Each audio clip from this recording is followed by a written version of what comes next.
नमस्कार मित्रांनो, माझ्या शैक्य वकील चॅनलमध्ये तुमचं सहर्ष स्वागत आहे. मित्रांनो, आजच्या व्हिडिओमध्ये फार महत्त्वाची गोष्ट आपण पाहणार आहोत.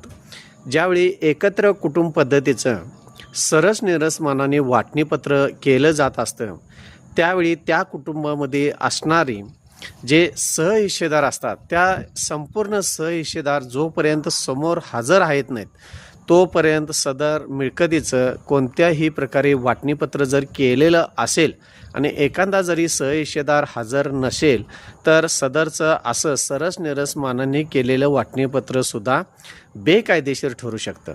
तर मित्रांनो, मग ती प्रॉपर्टी तुमची वडिलोपार्जित असावी किंवा स्वकष्टाची जरी प्रॉपर्टी असेल आणि सदर प्रॉपर्टींचं सरसनिरसमानाने वाटप करत असताना सहहिस्सेदार, समजा एखादा सहहिस्सेदार हा स्त्रीच्या किंवा आईच्या गर्भामध्ये जरी असेल, तर त्या मुलाला सुद्धा कायद्यानं एकत्र कुटुंब पद्धतीमध्ये सरसनिरसमानाने वाटप जर मिळकतीचं करायचं असेल, तर त्या गर्भातल्या मुलाचा सुद्धा हिस्सा हा सरसनिरसमानाने वाटपाच्या वेळी काढावा लागत असतो. असं म्हणून चालणार नाही की सदरचं मूल अजून जन्माला आलेलं नाही, त्याला हिस्सा द्यावायचा नाही. तर असं कायदेशीर तरतूद नाही आहे.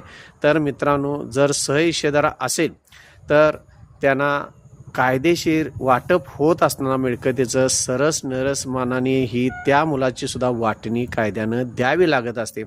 आणि संपूर्ण सहहिस्सेदार जोपर्यंत एकत्र येऊन वाटणीपत्रावर सह्या होत नाहीत, तोपर्यंत ते कायदेशीर वाटणीपत्र होत नाही.